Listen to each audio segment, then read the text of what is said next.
Welcome to the Seven Figure Salon Podcast. I'm your host, Helena Gibson, founder of Strut Hair Solutions and creator of the Seven Figure Salon Academy. If you are new to our show, welcome. This is your one-stop shop for tips, tricks on how to run a successful salon or beauty business. This week for episode 37, I am so excited as we have a special guest with us, Miss Gregga, who owns Gregga LA Salon in LA. Yes. Welcome. Hello. Hi. Thank you so much for being here. Well, thanks for having me. Yeah, I'm glad we were able to make that work out. Me it's hard too. getting busy stylists together. So yeah. I wanted to chat with you a little bit. My assistant, Brooke, had found you. And one of the things that really grabbed her was the fact that you opened during the pandemic. You just opened your salon in January, right? Yes, I did. Yep. Oh, yeah. Wow. Okay. That's a brave thing. So I would love it if you'd share a little bit about that, about your story. Did you, were you planning on opening before the pandemic hit, or was it pushed off? Was this really when you wanted to open? Walk us through how that kind of went down for you. Well, so I guess, always how it starts is with an idea, and with an idea always goes, okay, I can't just jump into it. I want to do it smart, in a way, more of a calculated risk, but didn't know the calculated risk would involve a pandemic. So, 2019, just kind of looking for spaces that were, just reasonable price, parking for clients. It's so much elements than just like opening a salon. It's definitely not like, here's a room, and also just trying to keep a lot of that, like thinking if I was a client going to a new place, like what would be, just like convenient, or, just thinking those elements in that. So anyways, looking around and finally found this great spot, and we happened to sign the lease in February 2020. So, oh my gosh. Yeah. Okay. So it was like a rumor, we were hearing stuff that was going on, but I just thought like, oh, okay, that's kind of crazy, but you know what? Like, hopefully if it comes here, or if it doesn't, we can just, it shouldn't be that long. Yeah. well, just like everything, we signed it. It just seemed all great. And then the world just like flipped upside down, and so it was one of those things where me and my husband, he's also my silent business partner. He helped me design the place, everything, and supporter. We all need a support or hype person, hype man. And I was thinking, okay, there's no way, like, we got to stop this, right? Like, this is foolish. But just somehow he was like, no, like, I think this is a good idea. And I deep down believed it, but I was just so scared, right? Everybody is scared. And of course, as time kept going on, especially in California and LA, it was just all over the place, open, close, open, close. And so I just said, all right, well, let's just build this in the background. I was just running a little chair for a while, still when I could work, take my clients in. But this whole time, without doing too much, we definitely had a project in our hands, just kind of dealing with construction. As we all know, dealing with contractors, this and that, it's challenging. But then again, global pandemic. So construction would happen, it would stop. It was really just basically testing patience, I guess, hope and faith out there. And you were in LA. Which for California, if any of you guys don't know, we were the epicenter for the pandemic, as far as LA was like totally closed down. When I would drive through to my other store in Fresno, all the bathrooms were closed. There was nowhere to use the restroom. I mean, you guys were, so it must have been hard getting the contractors and all of that stuff, right?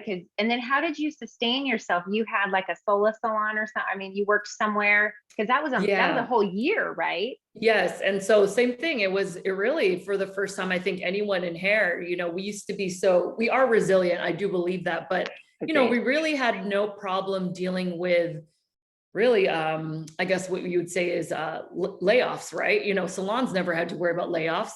And then when there was let's say a recession, yes, maybe people weren't getting their hair done as often, but no matter what, people will always save money to get their hair done. whether they're going for a job interview or they just want to feel good, that was always gonna be, it's just that they were going to come in for that. And then of course, like, again, then we hit with, oh, if this is face to face, that really put a lot of people in an interesting spot because, right, really hair, we have to do that in person. You can't Zoom how to balayage your hair to a client who's never dealt with bleach. And it really was, it really kind of all, I mean, at least for me and some stylists I talked to, even if the closures weren't as strict as other places, there was that kind of dilemma of like, well, what if, you know, we can't work from home? I mean, you can bring people in, but it's like, do you want to bring people in, strangers? In and out of your, so it really put us in a weird, hard predicament. And of course, like most of us were actually, most stylists are self-employed. And this was the first time most of us qualified for it, because I've been 1099 self-employed since 2012. So, you know, of course, unemployment never counted for most of, for most, especially any small business, right? Like that's, oh no, you're in a different group. So that did sustain us. And also my husband working from home really helped, but it really was a lot of like, oh my gosh, like what do we do? So that really helped us. And prior to that, we had saved up money. So I think really with all this, seeing that as much as a lot of hairstylists are more creative, but we have to kind of, or if we aren't, delegate the analytical side of like, someone should really write the numbers down. I hate math, but I have to do it. You know, it's not fun, finances,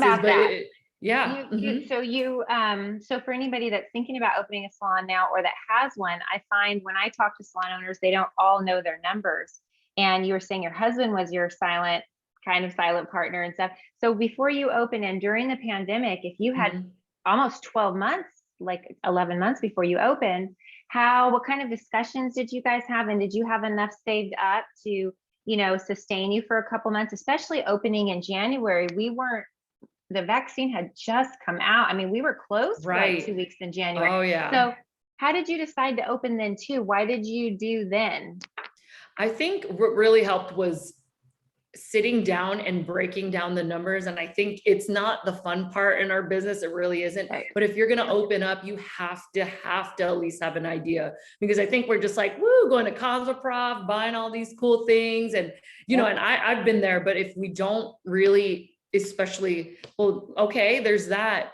There's, you know, now you're paying for, you know, like AC when if it gets really hot, and really it's those things to anticipate. And I think prior to that, we had actually done the numbers and it was kind of calculating. So again, as much as if that's not your thing, I would either hire someone, or if you have like a really trustworthy accountant, like at least get a good idea. And even when I still have to kind of check myself, like when I'm buying, like, ooh, that looks cool. Ooh, this would be good for the salon. And it's okay to splurge, of course, like once in a while, but I really think that it really has to you have to know, like, what if this happens? And now what if another pandemic happens? Like, I don't want that to happen. Oh gosh.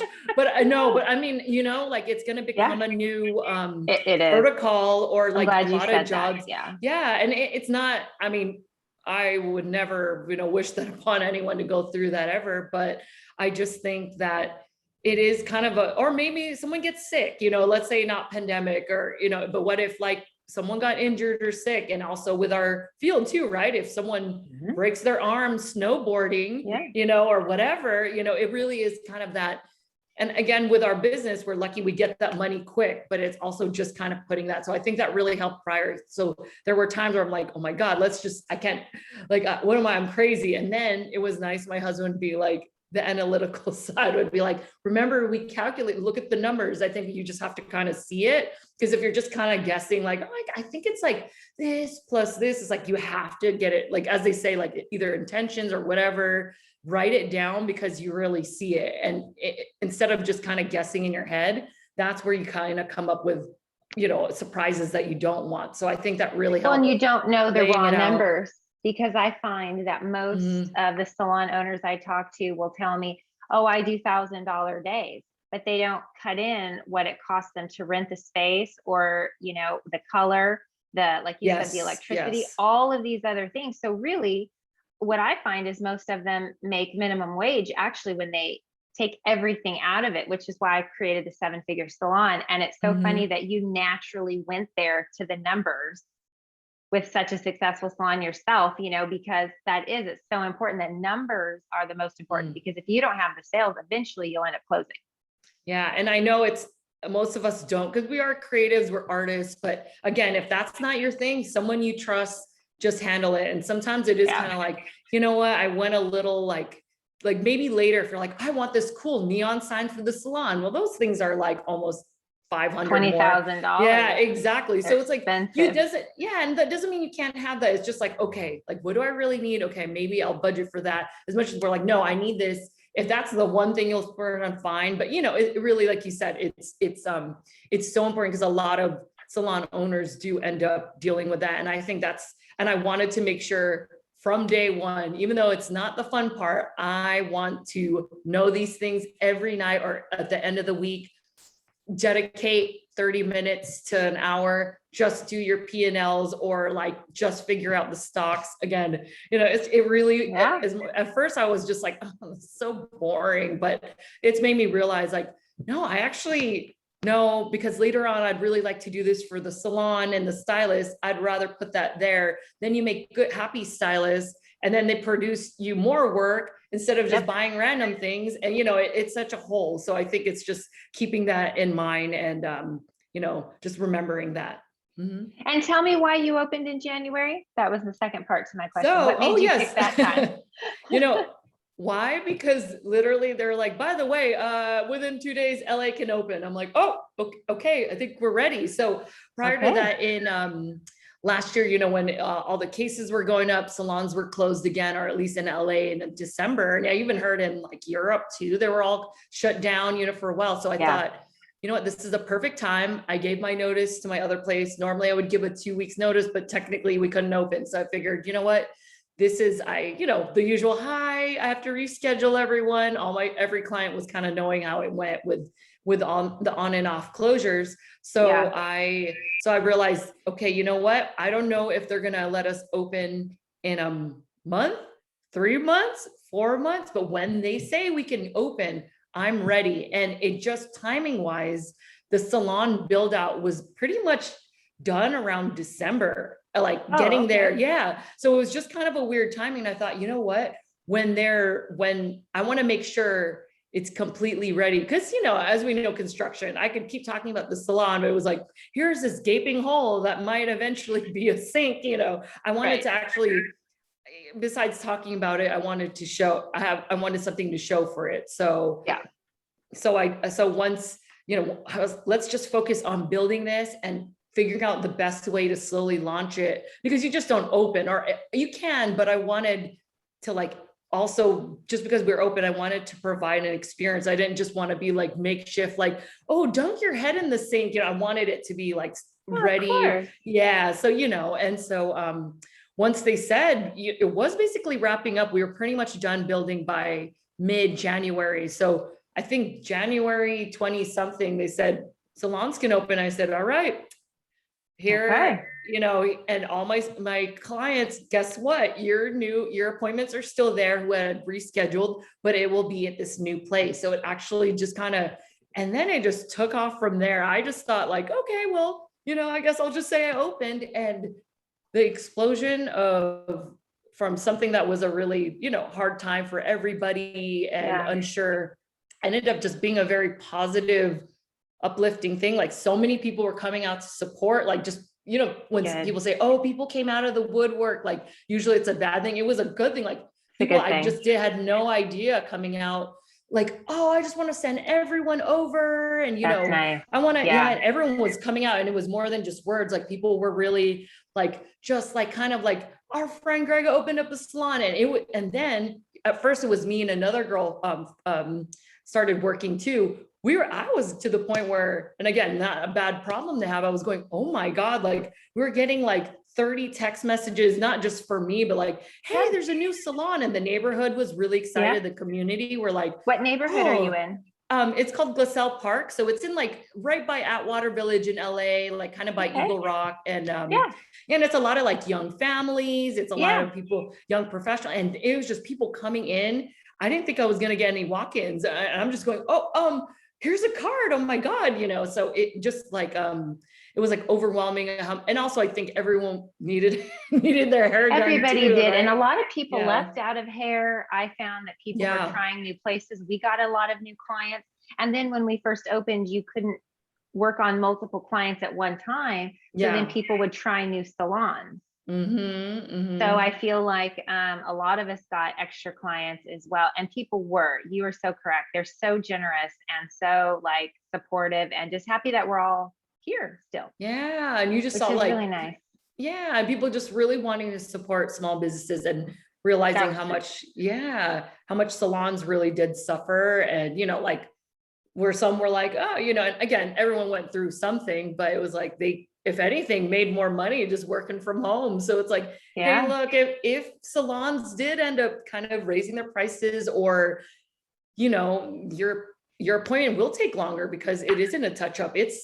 You're starting some people from scratch, right? Oh, some people, they didn't even touch it. Yeah. I mean, they were not normal root touch-ups. You had to actually add extra time. And what we did was we added a buffer to give people, for a lot of people that hadn't come out till they had their shots, time to just talk. I found that a lot of people just wanted to tell about their experience through COVID. Yes. And you needed to build that time in. That is so true. I had to be like, oh my God, we've just been chatting, you know. Oh gosh, yeah. So we started building an extra 15 minutes in, just purely. So we raised our prices a little bit, which I noticed a lot of people did. And then I don't know about you, but I noticed a lot of the vendors, everybody's raising their prices right now. Everybody. And so that has been kind of a challenge, just keeping the team excited that even though the prices are going up, I'm like, it's going up across the board. It's not just us, right? Are you seeing that too? Yeah, everywhere. And, you know, and another good point, I like someone brought up, it's like, okay, you know, even though our prices are like everywhere's gone up, some people have literally stayed at home and made money. If anything, you didn't get your hair done.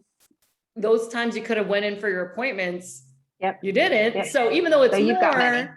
You know, and it's just, and it's also, they have to understand, but from restaurants to, I hear like a lot of like my chef clients or friends or, you know, everything's just, especially trying to get lumber right now is very, you know, that's totally, you know, very expensive, you know, so everything. So, I mean, and it's also being fair, but they have to understand. And I think, and it is trying to get the team excited again, but going, well, look, you buy color has gone up. Do you want to be the one who gets cheated at the very end of it, of all that hard work? So it's just trying to remind them, like, there's a positivity to this. There's no like out to get anyone. It's just because it's just what's happening. And you know, they need to pay their bills too. So so I'm glad you said that. I feel the same way. I think people don't want to have those tough conversations about pricing, that's so important to have a successful salon. And when the hair color and all that's going up, we have to go up. And that's in any business, right? Like one of the things I love about our podcast is we have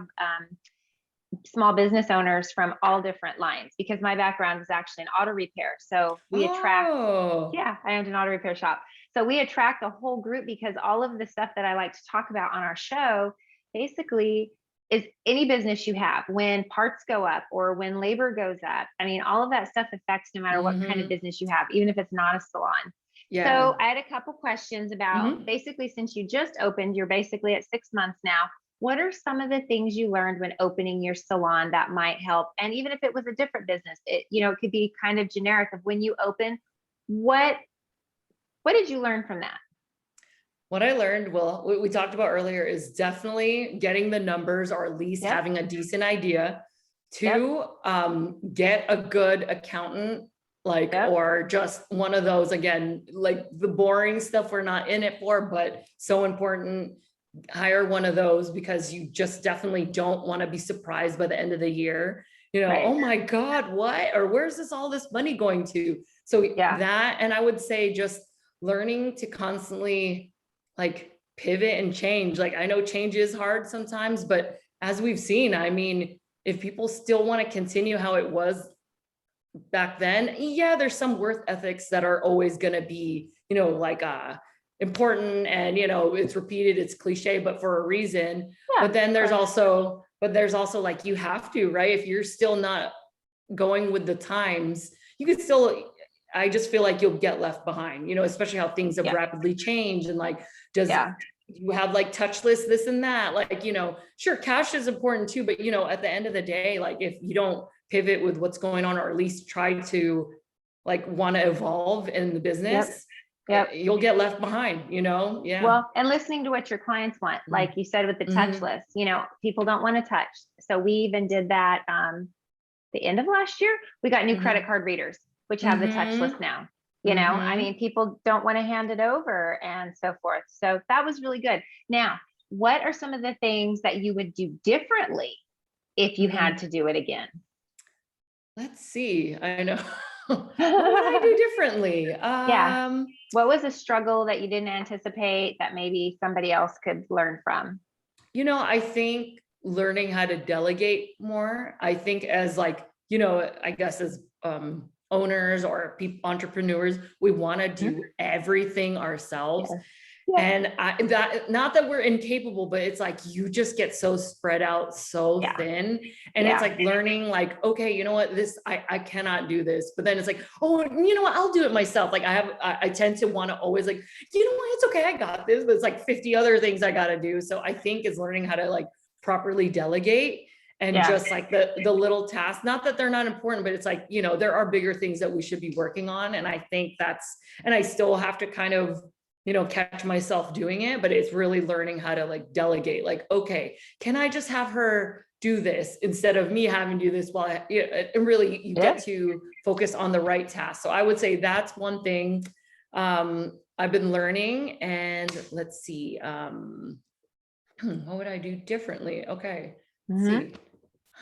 I know. I guess because I'm still so new, I'm learning as we go along. It's more like I wouldn't. You will. I guess I don't actually quite regret this, but it's like, okay, weird opening something in a pandemic, but again, in a way, maybe this is working out. So I guess that.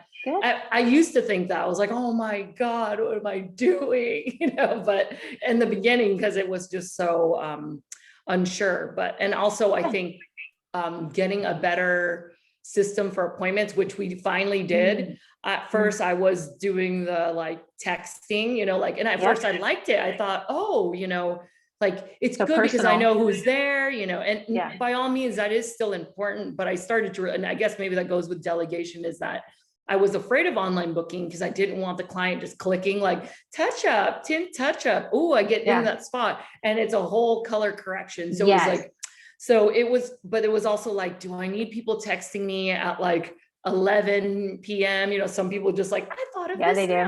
And I don't quite answer, but it's so hard not to have it like you want to like answer and like, no. So I think it's finding a good system. And we don't, since we're a smaller salon, quite have a receptionist, but because with once I found a good online, like that I personally liked, it made all the difference. And maybe people are doing this before, but I was just afraid to like, I've had other ones where it was like, that is not what you're in here for. And then, back then when we'd have our stack day. So I think is finding a good system, which I've really, I don't know if most people have used this. I've seen Gloss Genius around, and there's so many other ones, but I really see it tailored to the hairstylist, and that you still have control despite it booked online, but also knowing that it's there helping you, and you get like this mini receptionist kind of. I mean, maybe there's other ones that do that, but it's kind of cool.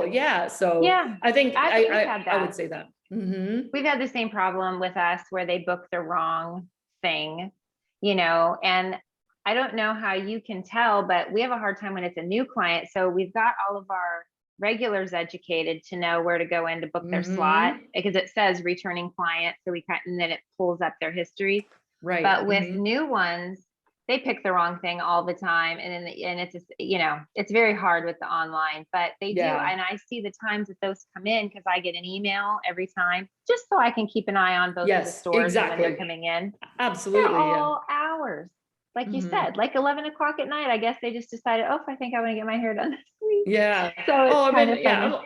Yeah, exactly. Like, I just thought of this right now. It's like, and at least better to get it through email than like your phone going off, and I have to just kind of still turn that. And I also think, and another thing I think really just like remembering to take time for yourself, easier said than done, but as a business owner, right? It's like, I'm glad you said that. I was just going to ask you, what do you enjoy doing when you're not working? So, and I had to get back at this again because I started to realize, you're so focused. And again, I think that's anyone starting a business. It's almost like a birth, I guess you could say, or like a new relationship. You're all about it. You want to, you want to nurture it. You don't want to be like, it's open, bye, I walk away. It is important to really, but then I started to realize like, no, you know what, as much as I love it, I want to still enjoy the things that I do. And some things I actually do is I play drums. I was taking lessons, and I'm still a beginner-ish. I'm decent, but of course, got a long way to go. And I really like to do it. And I'm lucky where I'm at. My house is like the acoustics are good and the neighbors do not hear me, so I'm not annoying them. So it's kind of good that like it doesn't really sound like much. So it's just getting back to doing that again. And it's in my living room. It's sitting there, but for some reason you just forget things. So I think it's getting back to doing that again. I really enjoy that. And well, soon enough, when we can, I do enjoy traveling. Like I'll work, and then take time to travel, and then work. So it's that kind of thing. So, and and doing little road trips when I can. So that's what I enjoy. Mm-hmm. Well, that's good. Yeah. That's good. Mm-hmm. That's so funny. You went right into every question that I had going forward. That's so awesome. That's why Brooke knew we'd connect so well. So why don't you tell us how we can find you? If anybody wants to see your salon, I know you have an amazing Instagram. How can someone get a hold of you? You can find me on Instagram, Gregga.la. So it's Gregga. It's like Greg with an extra G and an A, and then .la. And we're also on Facebook as well. Facebook /Gregga.la. But I'm sure it'll connect you to that. But anytime, you can. We're mainly more active on that because everyone wants to see the photos.